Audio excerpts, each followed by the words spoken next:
유튜브 스토리의 탄생, 작은 스타트업, 글로벌 미디어가 되다. 유튜브는 이제 전 세계인이 가장 많이 찾는 동영상 공유 플랫폼이자 종합 엔터테인먼트 미디어로 완전히 자리 잡았다. 유튜브를 모르는 사람이 있을까 싶을 정도로 우리 삶 곳곳에 스며들어 있지만 사실 이 플랫폼이 태동한 시점은 그리 오래되지 않았다. 2005년 3명의 창업자가 누구나 쉽게 동영상을 올리고 감상할 수 있는 사이트를 만들겠다는 아이디어에서 출발한 유튜브가 설립된 지 불과 1년 반 만에 구글의 천문학적인 금액으로 매각되었고 그로부터 20년이 흐른 지금은 기업 가치가 5,500억 달러에 달하는 거대 플랫폼으로 성장했다.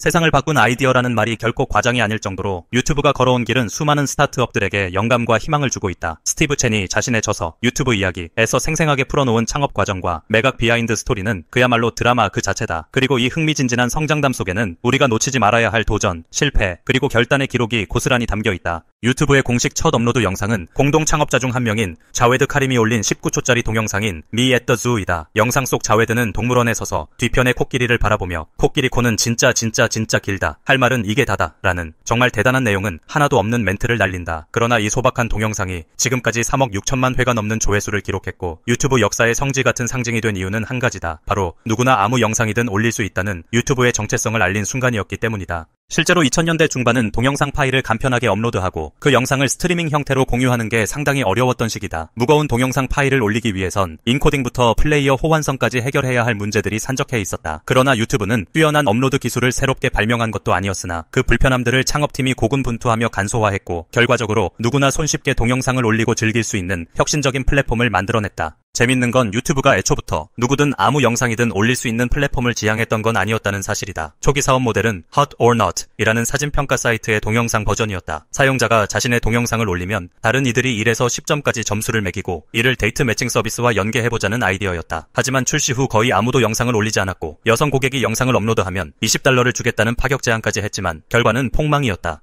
이 쓰라린 실패를 계기로 스티브 첸, 체드 헐리, 자웨드 카림 3명의 창업자는 철저한 원인 분석을 거쳐 오답 노트를 작성했고 결국 사업 모델을 전면 수정하기로 결정한다. 그리고 마침내 어떤 영상이든 유저가 원하는 대로 자유롭게 업로드할 수 있는 플랫폼으로 방향을 전환했다. 이때의 선택이 훗날 유튜브가 전 세계 20억 명이 넘는 이용자를 보유하고 하루에만 2천만 개 이상의 동영상이 업로드되는 글로벌 미디어 공룡으로 성장할 수 있었던 결정적 전환점이 되었다. 비즈니스 모델을 전면 수정하자마자 유튜브 사용자 수는 가파른 상승 곡선을 그렸다. 불과 6개월 만에 무려 1,150만 달러의 극히 이례적인 금액을 시코이어 캐피털로부터 투자받을 만큼 시장의 주목을 받았고 결국 체드 헐리의 착오에서 시작된 유튜브는 정식 사무실을 갖출 수 있게 되었다. 그러나 그때부터 진짜 지옥의 문이 열렸다. 유저 수가 너무 빠른 속도로 늘어나기 시작하면서 서버 관리와 데이터 센터 확충이 발등에 불이 되었다. 조회수는 순식간에 1억을 훌쩍 넘겼고 업로드되는 동영상의 양은 3명의 창업자와 몇 안 되는 직원들이 도저히 감당할 수 없는 수준으로 급증했다. 당시 스티브 첸을 비롯한 전 직원이 일주일에 100시간 이상을 일해도 역부족이었다고 회고할 정도로 유튜브는 서버 폭주와 서비스 장애 위기에 끊임없이 시달렸다.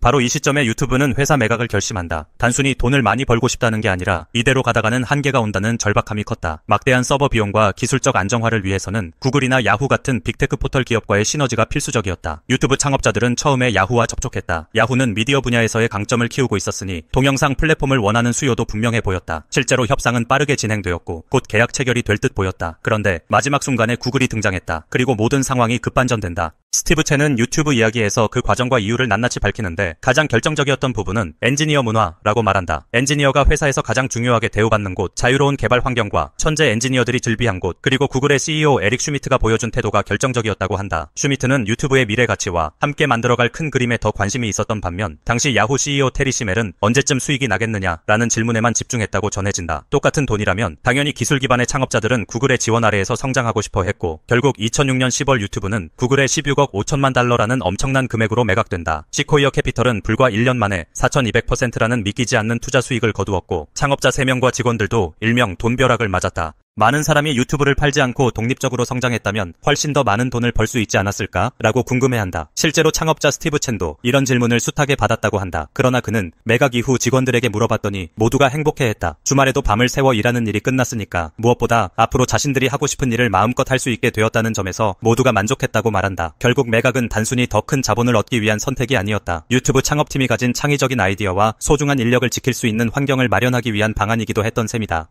구글에 인수된 유튜브는 막강한 자본, 기술력, 그리고 글로벌 네트워크를 등에 업고 더욱 빠르게 성장했다. 2006년 말 매각 직후부터 본격적으로 플랫폼을 고도화하고 크리에이터 생태계의 가능성을 본 구글은 유튜브 파트너 프로그램을 출시한다. 이는 광고 수익 일부를 영상 제작자에게 나눠주는 모델로서 인터넷에 영상을 올려 돈을 번다는 지금은 너무 당연해 보이는 개념을 최초로 정립한 시스템이었다. 그리고 이 프로그램 덕에 전 세계적으로 유튜브 크리에이터라는 새로운 직업이 탄생했다. 이제는 유튜버나 스트리머라는 말을 누구나 쓰고 이들이 만들어내는 영향력 또한 기존 전통 미디어를 뛰어넘을 만큼 강력해졌다. 최근 시장 조사기관 모펜 네이선스는 유튜브의 2024년 매출이 디즈니를 제치고 세계 최대 미디어 기업이 될 것으로 전망했다. 그리고 그 기업 가치를 5,500억 달러로 추정했다. 20년 전 구글이 16억 달러에 인수했던 것과 비교하면 333배 이상 오른 셈이다. 실제로 2022년 기준 유튜브는 542억 달러라는 막대한 매출을 올렸고 이미 전 세계인들의 일상 속 필수 미디어로 자리매김했다. 스마트폰뿐 아니라 TV로 유튜브를 시청하는 비중도 이미 상당 부분을 차지하며 디즈니, 폭스, 넷플릭스 등 기존 미디어 공룡들의 영역을 잠식하고 있다.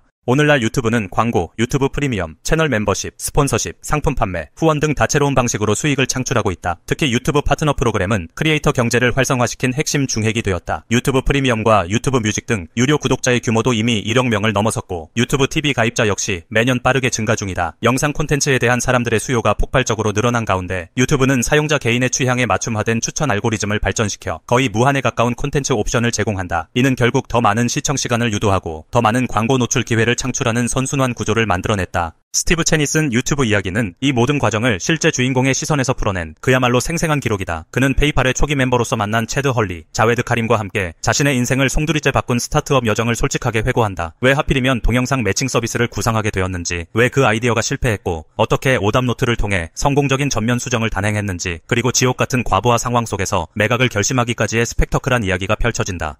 유튜브 이야기 속 스티브 첸은 한국계 미국인이라는 배경 덕분인지 한국의 독자들에게 특히 가까운 친근함으로 다가온다. 그는 한국인 창업자나 젊은이들의 뜨거운 관심을 종종 느낀다며 유튜브의 사례를 교훈 삼아 무모하더라도 일단 도전해보는 자세가 얼마나 중요한지 강조한다. 너무 재지 말고 마음 가는 대로 시도해보면 좋겠다. 틀릴 수도 있지만 다시 도전하면 되는 것 아닌가 라는 그의 메시지는 창업을 꿈꾸는 사람들에게 엄청난 용기와 희망을 준다. 결국 혁신은 철저한 준비가 아니라 끊임없이 부딪히며 실패하고 다시 일어서는 과정에서 탄생한다는 사실을 몸소 보여준 사례가 유튜브였으니 말이다. 유튜브가 본격적으로 자리 잡은 이후 미디어 판도는 상상 그 이상으로 급변했다. 누구나 카메라 혹은 스마트폰 하나만 있으면 제작자가 될 수 있고 자기만의 채널을 운영하며 수백만 구독자를 모을 수 있는 시대다. 이처럼 기존에는 몇몇 대형 방송사나 제작사가 독점하던 영상 콘텐츠의 패러다임을 완전히 뒤집은 사례가 과연 있었을까? 유튜브가 열어젖힌 문은 셀 수 없이 많은 이들의 재능과 창의력을 빛나게 해주었고 소비자들은 제한된 채널만 시청하던 수동적 시청자가 아니라 무궁무진한 선택 옵션 속에서 능동적으로 콘텐츠를 골라보는 미디어 주권자가 되었다. 이는 당연히 새로운 산업과 직업군을 만들어냈다. 유명 크리에이터는 과거 TV 스타 이상의 인기를 누리기도 하며 1인 미디어가 주류가 되는 흐름을 견인했다. 기업들은 인플루언서 마케팅, 브랜드 콜라보, 굿즈 판매 등 다양한 방식으로 유튜브 생태계와 결합해 새로운 가치와 수익을 창출하고 있다. 전통적인 미디어 기업뿐 아니라 모든 업종의 회사들이 유튜브를 통해 고객에게 다가가고 소통하고 제품과 서비스를 홍보한다. 이렇듯 유튜브는 단지 동영상을 공유한다는 개념을 넘어 디지털 시대의 소통 문법과 미디어 생태계를 뿌리부터 재편한 장본인이라 해도 과언이 아니다.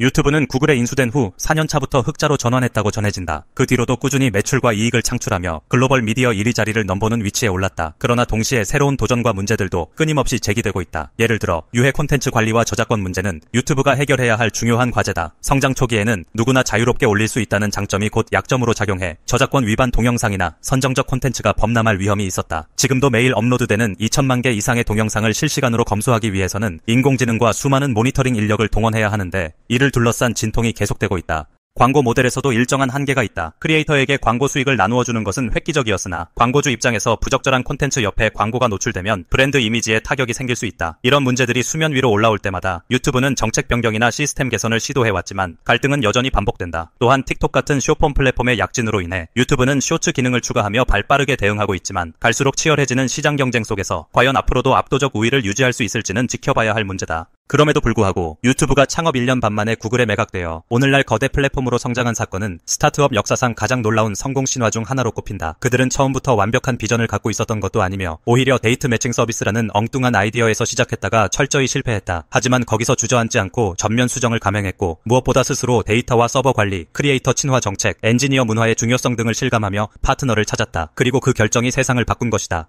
스티브 첸은 한국 청년들에게 전하고 싶은 말을 이렇게 요약한다. 중요한 것은 도전이다. 다 준비해서 시작하겠다는 것은 결국 하지 않겠다는 것이다. 실수하고 실패하면 어떤가? 다시 시도하면 된다. 그의 말은 유튜브가 걸어온 길을 압축적으로 설명해준다. 누구나 영상 제작자가 될 수 있다고 외치며 시작한 유튜브처럼 누구나 스타트업을 창업하고 실패하며 배울 수 있다는 메시지다. 완벽한 준비나 보장이 없어도 일단 문제를 발견하고 해결하려는 열정과 실행력이 있으면 그것이 곧 혁신으로 이어질 수 있음을 유튜브가 생생히 보여주었다. 더 넓은 세상을 향해 계속 움직이는 플랫폼. 유튜브가 태어난 지 20년이 지났지만 아직도 그 속도는 한층 더 빨라지고 있다. 플랫폼에 업로드된 누적 영상은 20조 개가 넘고 하루에도 1억 건 이상의 댓글과 35억 건의 좋아요가 생성된다고 한다. 시청자들은 TV, PC, 스마트폰 등 다양한 디바이스를 넘나들며 유튜브 콘텐츠를 즐긴다. 이미 다른 플랫폼들이 치고 올라오고 있음에도 유튜브의 영향력은 쉽게 사그라들 기미가 보이지 않는다. 무엇보다 크리에이터와 시청자 모두가 함께 만들어가는 공간이라는 가치가 여전히 유튜브를 가장 강력한 미디어로 유지시켜주는 핵심 원동력이다. 앞으로의 미디어 시장은 인공지능, 가상현실, 증강현실 등 신기술과 결합하며 상상 이상의 변화를 겪을 것이다. 유튜브도 이런 흐름 속에서 자신만의 장점을 극대화하고 새로운 지평을 열어갈 가능성이 높다. 이미 크리에이터 생태계를 탄탄히 구축했고 구글이라는 든든한 백업을 갖춘 유튜브의 다음 20년은 또 어떤 스토리를 써내려갈지 예측하기 어렵지만 역사상 가장 거대한 동영상 플랫폼으로서 사람들에게 새로운 가능성과 놀라움을 선사하는 일만은 분명 계속될 것이다. 스티브 첸이 남긴 한마디는 이 모든 흐름을 응축한다. 유튜브를 봐라. 공룡기업인 구글을 이겼다. 중요한 것은 도전이다. 이 말은 역설적으로 유튜브 자신도 결국은 구글이라는 더 큰 판 위에서 게임 체인저가 되었지만 그 출발이 결코 완벽하거나 거대한 조직에서부터 시작된 것이 아니라는 점을 보여준다. 작은 착오에서 실패를 맛보고 그것을 철저히 복귀하며 진짜 이용자들이 원하는 기능에 집중했다는 것. 그것이 곧 혁신의 원동력이었고 글로벌 미디어 지형을 뒤흔든 성공 스토리의 출발점이었다. 이제는 우리 모두가 유튜브 시대를 살아가며 자신만의 목소리와 이야기를 전할 수 있는 기회를 공평하게 얻을 수 있다. 그 기회가 꼭 성공적인 비즈니스로 이어지지 않을 수도 있고 때론 수많은 경쟁 속에서 묻혀버릴 수도 있다. 하지만 한 번이라도 좋으니 시도해보라는 스티브 첸의 조언은 여전히 유효하다. 그리고 이 단순한 권유 속에서 유튜브가 우리에게 전해준 가장 큰 유산을 읽을 수 있다. 결국 모든 혁신은 누구나 도전할 수 있는 환경에서 출발한다는 것. 그리고 바로 그 점에서 유튜브 스토리는 21세기 디지털 혁신의 가장 흥미롭고 역동적인 사례로 오래도록 기억될 것이다.